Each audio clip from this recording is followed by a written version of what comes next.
what's your philosophy on the quiver killer concept? where where the quiver killer, in case you don't know, is basically like one bike for everything. You might swap out some tires. Like, do you Yeah. push people towards the quiver killer concept? It depends on like what the everything is. Yeah. There are definitely riders where everything they're doing can be done on one bike with different tire sizes and maybe with some compromises, maybe without very many compromises. Yeah. I mean, Kevin, you know these folks, like the folks sort of in our network. We do a fair Yeah. number of mixed terrain rides around here. It's not pure gravel. Some of it's a Yeah. little chunky around the Fells area and, and through the Greenway. Like, Yeah. would you recommend a quiver killer for that? Or, And I mean, around here, no, because as you know, like around here, a lot of the gravel or like riding on the fells is really rough and it's basically yeah. mountain bike type stuff. And maybe you could take a bike that has, so like we can make a bike that fits 38, 40 millimeter tires and the geometry is very, very close to a pure road bike. And with road tires, is going to feel a lot like a road bike. And that bike, you could like dance around rocks and the fells on, but it's not going to be fun necessarily in Yeah. that situation.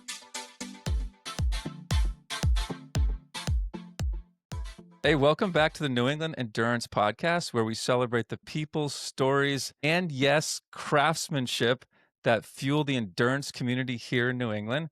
And today we're speaking with some craftsmen from Firefly Bicycles. I'm super excited to learn about this company. I'm located locally in Massachusetts. They are known worldwide for pushing the boundaries of custom titanium frame building, combining engineering precision with creative artistry to produce bikes built for performance, durability, and pure joy. How's that? Joining us That's fine. today are two of Firefly's co-founders. We've got Tyler Evans and Kevin Wolfson. Welcome, guys. Thank you. Thanks for having us. A little background on Tyler. So he is a true creative force in the world of frame building with more than 20 years of experience and something like over 10,000 custom frames welded. This guy he's done it all. He used to work at the infamous Merlin Bike Company. Some of you old school folks listening to this podcast will definitely recognize that name. And his expertise extends far beyond flawless titanium welds. He's also deeply involved in every stage of design and fabrication. And off the bike, I'm sorry, out of the welding booth, I should say, Tyler is also an accomplished photographer and graphic designer. Now on to Kevin. Kevin and I go way back. I remember when he was a wee lad coming up through the ranks and dropping me at will. But Kevin right now is Firefly's Director of Operations and Frame Design. He started on two wheels, actually on three wheels, winning a tricycle race at the age of 5. And then he ascended to category 1 level and raced all around North America. He's designed thousands of bikes as well. And his love for bikes extends to all corners of the cycling universe, not just those roadie frames, but gravel and the everyday utility bikes. So today we're going to explore the craft of frame building here in New England, which I think is really cool, and what it takes to build your dream bike. So welcome, guys. I would love to basically let's start off. Tyler, where are you guys located? We're located in Melrose, Massachusetts, pretty close to the Fells, which is great for a lot of gravel and mountain biking. And there's some nice roads around here for road riding. It's a good destination. Yeah, we love it. Awesome. That's where your shop is, your Yep. factory? Yep. Wow, fantastic. Could you take us back sort of the early days of Firefly? Like, how did you envision this? I think it started in 2011. Did you feel like there was something missing in the world of custom bikes where you had to start your own business? I'd love to hear about your entrepreneurial journey there. It was interesting. We were coming from a background of companies that dealt directly with dealers. So we were building bikes for showrooms and for customers. We'd build stock bikes to put in the showrooms for people to try out and all that kind of stuff. So there's a lot When of you sort say of, we, who is we? well, at Merlin and at Independent Fabrication. Okay. So they would we would build a bunch of bikes, ship them out to the different dealers, and then they'd have floor models, and then we'd have stock bikes and stock sizes that we would have almost done, waiting for paint jobs or whatever. But anyway, so that was the model: was sell bikes to dealers, dealers sell bikes to customers, and they do a lot of work. And then we started getting into more custom bikes, where we ended up doing a lot of work because we had to design them and all that kind of stuff. And then but the model was still not direct to the customer. There was still a middleman there. It was separating us from the customer and the customer experience. So there was things could get lost in translation. And also one thing we realized was missing was that intimacy of dealing directly with the customer. So when we started Firefly, we went pretty much as direct as possible from the very beginning when we launched. And we wanted to set up for like low volume, high detail, as much value as we could bring to it with our hands and our minds. And so that's the basis of the story, is creating a customer experience, and they can work directly with us, the manufacturers and designers of their bike. Was there sort of a model you were trying, when I say model, like another business model you were trying to mimic, say like a Richard Sachs type of company, or I don't know if there were too many of those that were we wanted to be at around like 100 bikes a year. That was kind of our goal. We sort of stuck with that. 2 bikes a week? Yeah, 2 bikes a week, sometimes a little more, depending on the complexity and all that stuff. But yeah, it was sort of at that time, there was the handmade bicycle show that was traveling around every year in a different place. And there was a lot of little companies in that were like mostly one-man operations that were making, a bike, a couple bikes a month, maybe something like that. And those were the model. We wanted to be a little, not a one-man operation. We wanted to implement a little bit of a production line and build a little mini factory crafts place. So it was sort of about the experience of having the customer come in. And I don't know if there's anybody else that was actually doing it at that time, where they would have a fit studio in the front, factory in the back, kind of thing. It was all connected, but that was our vision. Yeah, and so Kevin, when you guys started this, did you think it was going to be titanium? Were you thinking about steel or carbon? Yeah, at the start, it was titanium and stainless steel. And the idea was sort of twofold. It was one, we wanted to work with just high-end materials, durable materials that would ride well and that applied well to custom. And it was also, we didn't want to have to paint. And in part for the durability reasons, that's part of what makes titanium more durable than steel, is it can't rust. But also just for setting up a business, it's a lot easier if you don't have to do a paint shop, which is sort of like a whole separate operation. Yep. So yeah, at the beginning, it was titanium and stainless steel. We introduced a ti-carbon model with titanium lugs and carbon tubing after maybe a year. But that manufacturing process is very much similar to building a titanium frame, because we weren't building the carbon tubing, we were sourcing that and then mitering it and bonding it into titanium lugs that we were manufacturing. And then after a few years, we dropped stainless to just focus on titanium. Interesting. Did you get any pushback from customers? Yeah, I mean, we got some customers who wanted stainless and we no longer offered it. But basically what we found was like, we could do everything we wanted from a stainless bike out of titanium, and we could do a lot more with titanium. It's a much more flexible material to build with. We can do a lot more to manipulate it. There's more tubing dimensions available. Stainless is a very physically hard metal, and so making the tubing is difficult, and so there's less tubing available. And so you can make a really, really great medium-sized rim brake road bike, but obviously there's only a limited reach for that. And so once we found that we could sort of cover all our bases with titanium, we just set on focusing on that. Cool. Tyler, I'd love to get into your brain for a second. So you welded thousands and thousands of frames, right? Is there something that's shaped your personal philosophy as a builder over time on how to make these frames? Well, I think most recently, at least within the last 10 years, is just how personal each frame is. So during the process of building the bike, Kevin will take pictures of us while we're building it in different stages and send those to the customer, and they get to sort of see how it's going, how it looks. And so that a part of it has been integrating, well, there's that customer experience, but that extends into the factory itself, trying to have a really clean place that has some aesthetic appeal to us. So we're not working in like a drab factory. We're sort of working in it's like a studio apartment art gallery kind of place full of really interesting old machines that are well maintained, and it's kind of fun. So there's furniture in there. There's a coffee maker and a espresso maker and a little kitchen, and we got various different little lounge areas, some fun stuff to just hang out in. But So it's nice for us to be in, and it also, I think it makes for a nice calming experience making the bikes. And I think Yeah. that's something that creating an environment to make a really nice product is something that we've been focusing on, or I've been focusing on too. Just like I feel like that's really important.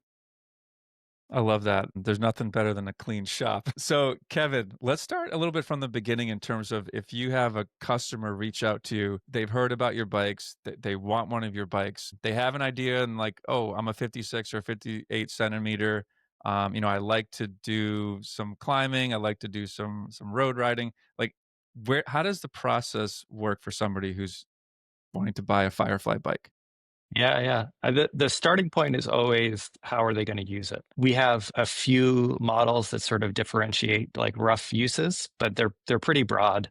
And within those models, there's a lot of flexibility to blur the lines and customize every detail. And so, yeah, our starting point is pretty broad as a result. It's what type of riding do you want to do? What type of riding do you do now?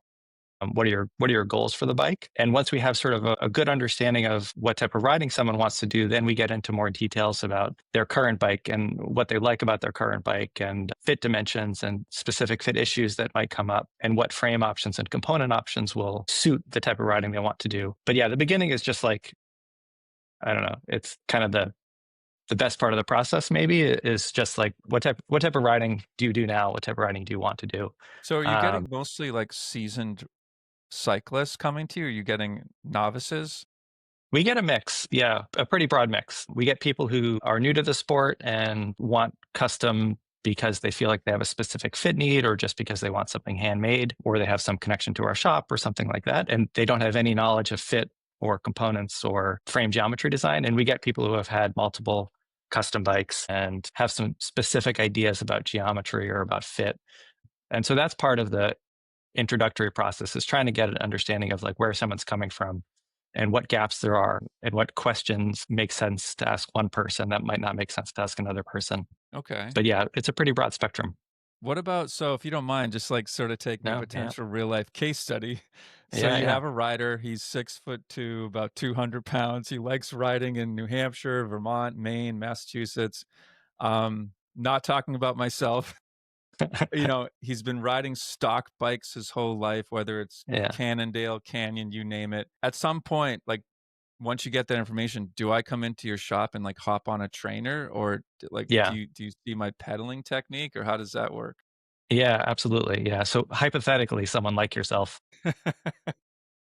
yeah. So someone like yourself, I know you have like a very long riding history. You have a lot of bikes that you've ridden. And so a big piece of the process for you is understanding talking about your feedback about those other bikes. And sometimes it's very specific things. Sometimes it's more general. I liked this bike broadly. I didn't like this bike broadly. I liked the way it steered. I didn't like the way it steered. But that riding history is really important because it informs who you are as a rider and also a lot about what your preferences are. And Oh, then, cool. yeah, for someone local or someone who can visit us, we always encourage people to come for fittings in the shop. And so when people come here, I take some basic body dimensions. I measure their current bike, or if they bring in multiple bikes, their current bikes to get a sense for how they fit and how they're set up. If they can't bring in a bike, I'll get photos of their bikes because fit dimensions are sort of like a little two-dimensional, and things like Yeah. saddle angle or hood angle or bar shape or all those little bike setup details will change fit pretty dramatically. And so I want to understand that too. And then we get you on our fit bike. So we have a fit bike that's basically like a retool bike, but all manual. And so I can use that to adjust the saddle position and the handlebar position as you're riding. And we use that to really experiment and see what feels better and what doesn't feel better. It's really easy to make adjustments as you're pedaling and make adjustments quickly. So we get a lot of riders who maybe have like experimented with their position at home a bit, but when you're doing that on your own, maybe you lower the stem by 10 millimeters and then you ride for an hour and then you come back and a day later you do it again or you make another change, but you're kind of a different person that next day, depending on how you're feeling or what happened in between. And so being able to make changes like back to back all at once and go between dramatically different positions all at once can really help to clarify what feels right or what doesn't feel right for people. Hmm. And so we get a good sense of a fit from that. I apply that to a frame design. And then usually I will work with the customer to apply those adjustments to a current bike if possible. because a fit bike is one thing, but it isn't exactly the same as riding outside, and you're not going to feel the same every day. And so if I can apply those changes to a current bike and they can try them out for 5 or 6 months during our lead time, we can feel even more confident in what Cool. the final fit's going to be. That makes sense. Tyler, is there something that folks should know listening to this and maybe you've never ordered a custom bike? Is there something that people don't realize about what goes into a custom frame? I think sometimes when people do start, they might not have an idea of all that goes into it, but we're pretty transparent and try to educate the customer on a lot of the things that go into making a bike. A lot of the little details, like Like what? through Kevin's conversations with the customer about their intended use. So there's the Mhm. fit, then there's the intended use, and then there's a lot of other sort of factors and things that they may like parts that they want to use or parts that are now available that could actually make their experience better on the bike, integrating those parts into the bike and all the little details that need to be manufactured or adjusted to make those things work. And then also the just the tubing selection, like because we're butting all the tubing in-house. So taking the diameter of the tube, the wall thickness of the tube, and then altering that to for each individual customer to tune the ride quality and the frame durability and That's a lot of really lot of interesting. the performance characteristics of the frame just in the tubing itself and the angles of the tubing and the bends of the tubing. All those affect things to a lesser or greater degree than one might Mhm. think, depending. But in the industry, everybody's always talking about marginal gains, and a lot Yep. of those little tiny details that we do, they do add up. So essentially it's a bunch of triangles and tubes and stuff, but there's a lot of lift that make it into a bicycle frame or make it into a custom bicycle frame for a person. I mean, do you have some sort of algorithm or using AI? Like you get all these details about height, weight, and then we're going to narrow it down to this sort of tubing diameter and dimensions. Like, that's part of your secret sauce, right? Yeah, no AI. We I have a couple of fit formulas that I use to translate body dimensions into like one idea for contact points, but it's really just one piece of the puzzle. Jamie has a book of secrets that he uses for like two bends. The book of And secrets. I love that. so everything from raw materials to a tack welded frame. So mitering, butting the tubing, bending the tubing, shaping it. He'll also do a lot of work when we're developing new small parts like dropouts or fork parts or that sort of thing. Nice. Sort of like the genius engineer of the group, tool making, that sort of thing. Um, Let me ask you a question about yeah. that. Like, are there certain dimensions on the bike that you guys obsess over and you have to nail properly with the fit? Yeah. With the fit, yeah. I mean, I Like, think one, are there other yeah. dimensions that you just say, hey, set it and forget it? And there are some like, okay, we have to get this right. Yeah, I think there are some that are more adjustable later than others. You know, saddle height is a huge part of a good fit, and 5 millimeters in saddle height can make or break someone's experience on a bike. And at the same time, you can adjust the saddle up or down 5 millimeters, and not it's not necessarily going to change the geometry. Whereas like setback and reach are more closely tied to the geometry, or like handlebar height, you can only change that so much. And so I think we do have to put a little more importance or more focus on the dimensions that are harder to adjust later. And with every fit, there's a consideration for how someone's fit's going to change over time, because we want people to have our bikes for 10, 15, 20 years. And in those years, their fit's going to change. And so we build in room for adjustment, but understanding where there is and is not room for adjustment and how we apply that to a fit, I think is really important. And I think the same goes for tube dimensions, because you can't easily change a tube dimension once you have a bike made. And so getting those right is really important. And then, Tyler can speak to this, but we have very high standards with frame alignment, and with titanium in particular, there are some challenges that come with that we have done a lot of work to keep those A standards. lot of fixturing. Yeah, yeah. Fixturing, heat sinks, Yeah. welding sequences, the amount of heat you put in or don't put in, and yeah, fixtures for checking. A lot of checking devices. I love that. You're getting into my, I guess, nerdier side that I'm from a manufacturing background. Actually, here's sort of an engineering question for you, Tyler. If you had to rank what defines the character of a titanium frame, like in terms of, I guess, importance? Is it tube diameter and shape? Is it wall thickness? Is it that grade of titanium? Like, how would you order that in terms of importance? Well, I mean, there's a lot of things going on there, but the main thing that's going to affect the ride quality, not necessarily the durability or anything else, is just the tube diameter and then wall thickness. Then, I mean, just in terms of affecting, I mean, if you get into materials, you can still have a nice big tube that's a lower grade titanium and it'll ride just like the other one, but it won't last very long. Interesting. Well, they're like this Okay. commercially pure stuff, CP, things like that are available in tubing form and are used in a lot of applications. But for a bicycle, they're no good. They're not strong enough. Wow. But you could have a similar feel if you built two identical bikes and they were both same diameters, same wall thicknesses. They would ride exactly the same, but one of them might just fail pretty quickly. So material choice is very important. But what you're going to notice in terms of frame, the build of the frame, you're going to notice the diameter mostly. So the more you increase the diameter, regardless of wall thickness or anything, you're just getting a stiffer system that translates bumps and stuff directly to your bones, and also takes your power and puts it right to the rear wheel. There's So it's a definitely a trade-off. balance there. Yeah, yeah, you're Yeah. always balancing durability, lightweight, ride quality, and there's a lot of things that affect those things. Like if somebody wants to have frame bags all inside their whole thing and they're going to take that bike across Africa, you're going to build a different bike with the same fit, but you know, with durability taking the lead in that case, not lightweight. Cool. So But you, Tyler, I just want to go faster. no problem.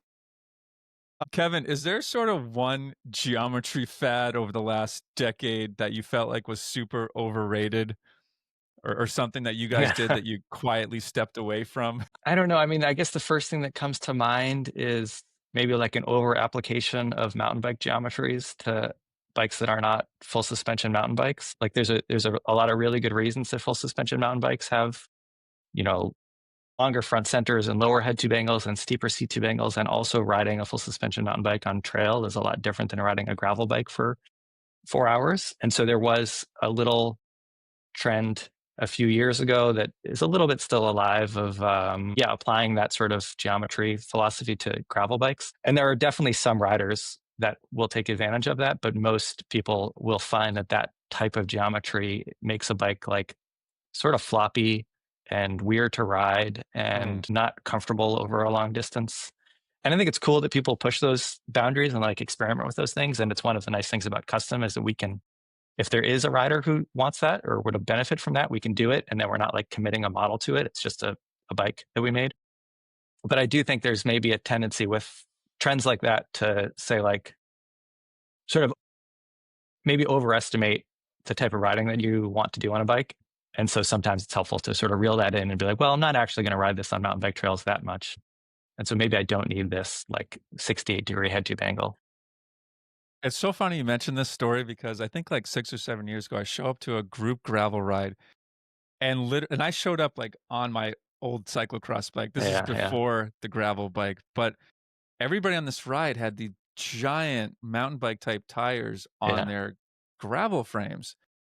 But I guess I should have maybe taken a step back and informed the audience. Maybe Tyler, you can speak to this. Like, what kind of bikes do you make? It sounds like you do road, gravel, and mountain bike. Is that right? Yeah, road, gravel, mountain, and anything in between, really, to utility bikes, commuters. Boring bikes, Yeah, boring Wow. bikepacking bikes, bikes. crazy bikes, like the full range. Every bike, you never know what's coming next, really. An e mountain bike, a real simple road bike. We have to make it work. Are all your bike disc now? Mostly, yeah. Okay. Every once in a while, I mean, there'll be some caliper or canty or something, but that's more rare. So if someone came to you and just said, "Hey, I love to ride pure Vermont gravel," okay, maybe a tiny bit of like the class 4 stuff, would you migrate them towards a particular type of, I guess, tire width and fork dimension and all that? Do you have sort of what's your philosophy on that? Okay. So that's part of understanding like where they are and what type of riding they want to do and what the terrain looks like. And so, yeah, for someone in Vermont specifically, often it's like understanding what mix of their riding is on like maintained dirt roads in Vermont that depending on the season are like fine on a 35 millimeter tire or really uncomfortable on that size tire. That sounds really skinny, Kevin.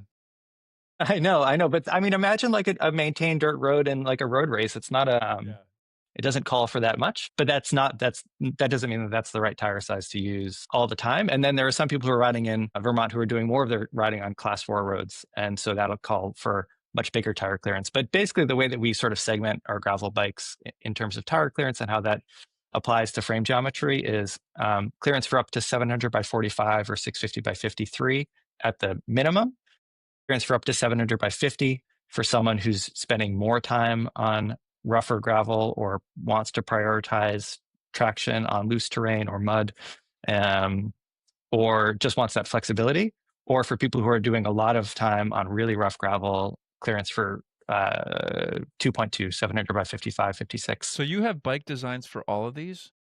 Yeah, I mean, we have like we can build bikes for all of those. We don't have any set designs. We're always sort of starting from scratch, but each of those segments will lead to other decisions about the chainstay specs and the chainstay lengths and what we need to do with the C-tube angles and what drivetrain choices are possible. And the fork? And the fork for sure, and the fork length and what fork options or fork choices are available in those specs. Wow, this is true custom. I was not expecting this. I thought you had like if maybe every detail is custom. Yeah. That's unbelievable. And you know, I could tell you like most of the time with a 50 millimeter tire, the chainstays are going to be like between 730 and 734. But depending on the drivetrain choices, it could be shorter than that. And the C-tube angle and the bottom bracket drop. And so I'm never starting with a template. I'm starting with, what type of riding are you doing? Tire size and max tire size is a big part of what drives some of the decisions for the geometry. And so often that's sort of like a focus of the conversation. But yeah, beyond that, there's no set geometry we're working from. Is there something that happens like during the frame building process, sort of behind the scenes from a manufacturing perspective, that customers don't realize and that they should appreciate? I think Tyler can speak to this more probably, but I think the biggest thing is just how much like problem solving there is with custom frame building, because every bike is different. And so from bike to bike, especially on a more complicated bike that has an internal geared hub or an e-bike or something like that, there's just a ton of problem solving to get a bike from tubes to a bike that you can ride that no one is ever really going to see. And we're not necessarily going to talk about, because we'll tell people about that stuff if they want, but what matters is like what leads to the design and then their experience once they have it. But within that, in between those points, there's a lot of work that goes into figuring out like, how do we fit this tire in this chainring size? How do we fit this brake spec with this specific rotor? How do we make this tube bend work with this chainstay length? Because we don't have those set chainstay lengths or set geometries. We can't just have like a book of like set manufacturing processes for each frame. Well, like not to get too technical, but at my previous company, no one really knew that we passivated and electro-polished our stainless steel before we shipped it out to our customers. It was a value add that we didn't really talk up. Yeah. Tyler, is there something in your end that, if you're willing to share, that you guys do in the process that just folks don't realize but you're proud of? Oh, that's interesting you say passivation, which is something that we used to do back in the day with some of the Maraging steel stuff that we worked with. But we would never say that. It's just like, you want a bike that's nice, so we're going to do all the right things to make it a nice bike that lasts a long time. I think we do a lot of that stuff in-house every day. Just to back up for a sec and talk about what Kevin was mentioning, all the things that go into it behind the scenes. Yeah. I've noticed that, and other people have noticed if they come in, that a lot of us will be gathered around a bike. So there's 5 of us here total. And at many times during the bike, different ones of us, like 2 of us or 3 of us will gather up and we'll talk about a certain issue. So each bike kind of has multiple different meetings going on throughout the production process to make sure things are going to end up as the right bike that works in the end.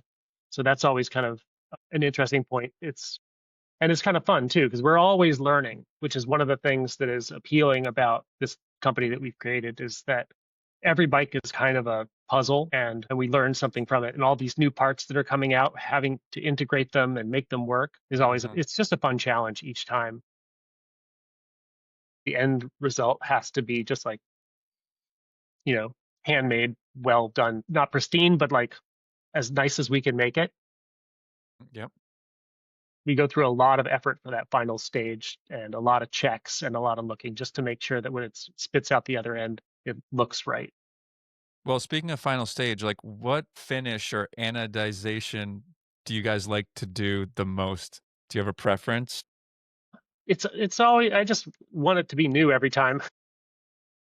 Something different is always kind of fun, and applying new things to it. But in general, a blasted frame with like a brushed or industrial raw style anodized graphic in a cool color or fade is kind of a real nice new classic style of titanium bike to do, that just kind of timeless for what it is All these the words days. you just said, is that a drop down No, in a I don't know. search? Kevin, what is that in layman's terms if I was ordering a bike?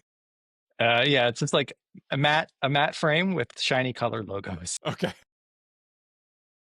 Yeah. Oh man, that's funny.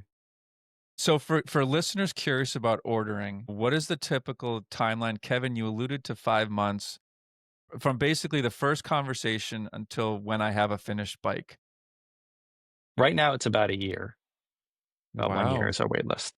So if I talk to you right now today, I would get it sometime next December That's right. Yeah, yeah, ish. yeah, yeah, yeah. Okay, so your backlog is about a year. That's pretty And impressive. it's been longer. It was a lot longer at the height of the pandemic, and so it's come down a bit. I think maybe we have like an idea about what an ideal lead time would be. What would that be? What do you endeavor to do? Is it like 3 months or Well, so I think like I don't know. I think like something like 6 or 7 months would be sort of a nice balance of a good backlog of orders and a little less time between order and delivery. But we've never tried to put too much control over it. We build about, like Tyler said, about 100 bikes a year. We get the orders that we get. However, that balance shakes out into a backlog and a lead time is sort of what it's been. And we've never scaled or scaled back production, scaled up or back production to try to So what manipulate you're the lead saying time. is that Tyler can never go on vacation. Do you weld every single bike leaving Firefly? Yeah, You're yeah, kidding. yeah. That's Just how it goes. incredible.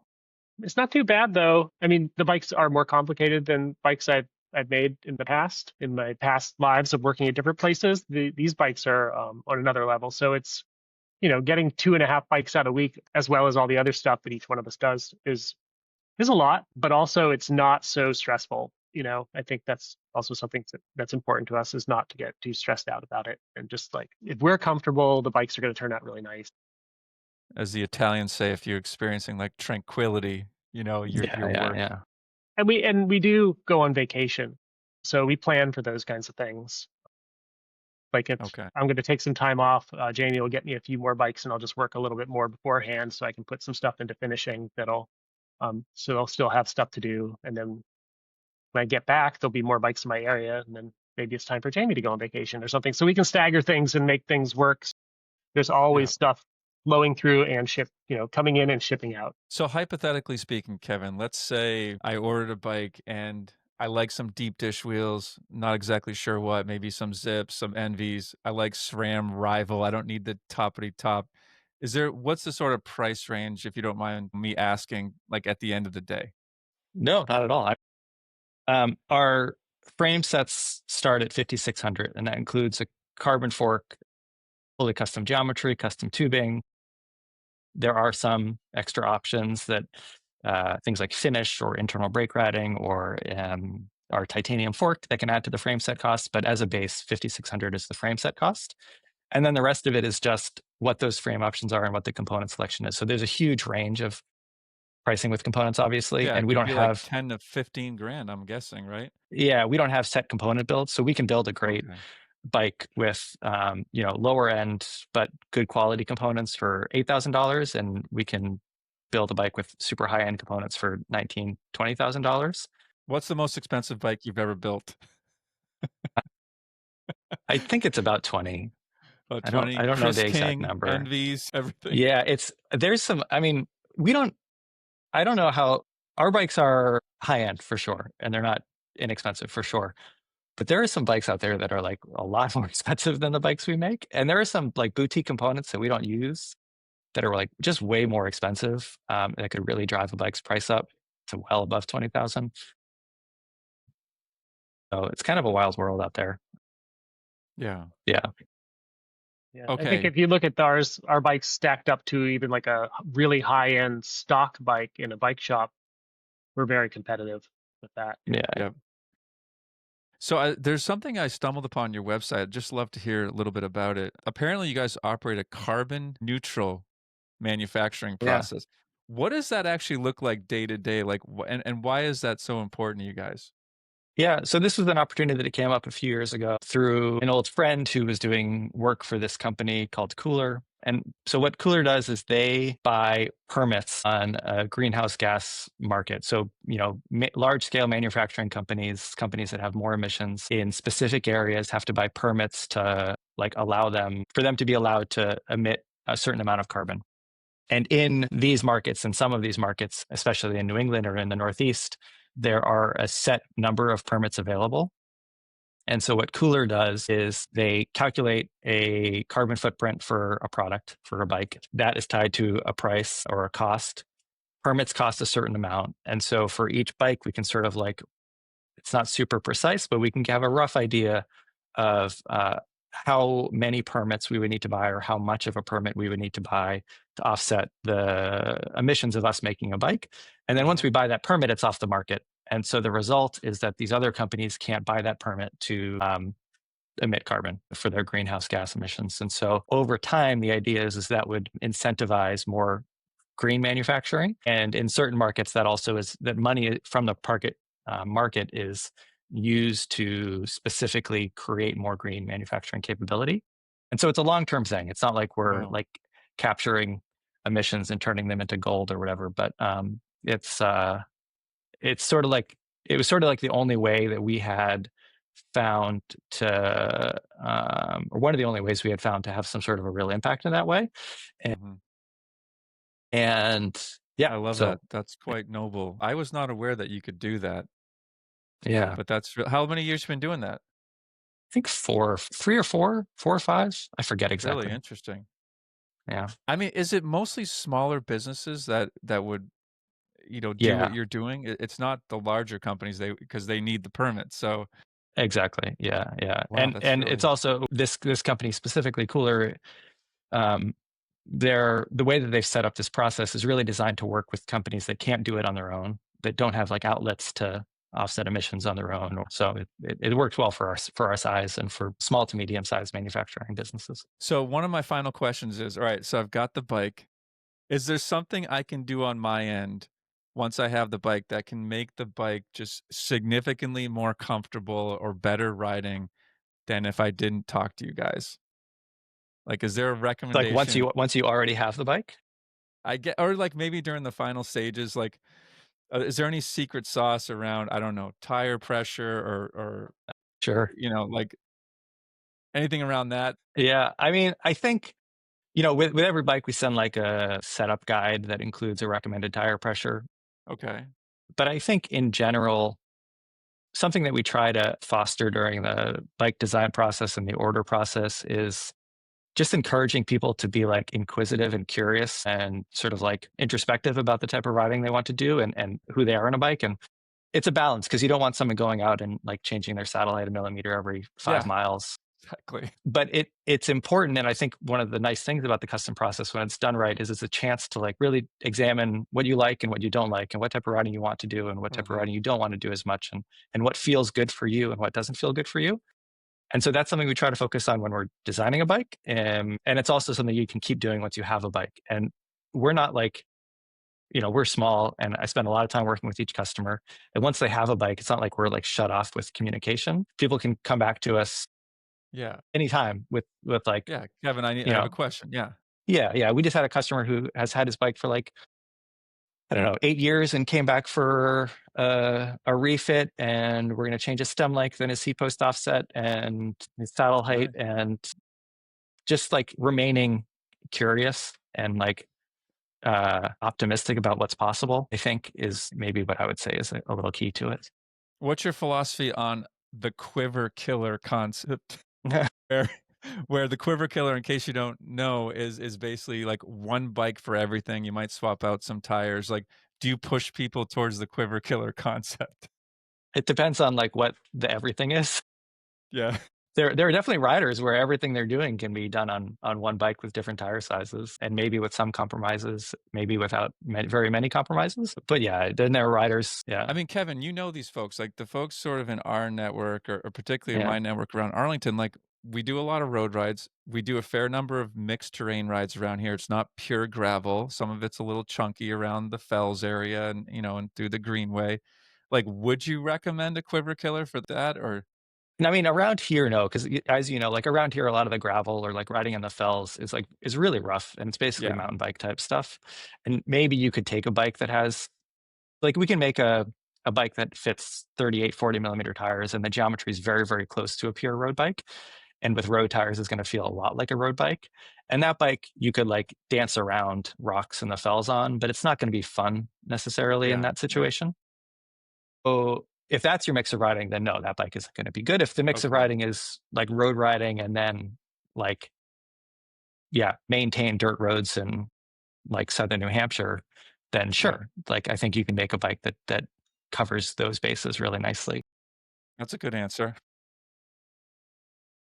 Well, it's been fantastic learning about this process at Firefly. I have a number of friends who either want your bike or have your bike. I'll give a shout out to Steve Gatzos, who I know absolutely loves your bike. He's sort of a local climbing legend around here, and we used to race way back in the day. Huge thank you to Tyler Evans and Kevin Wolfson.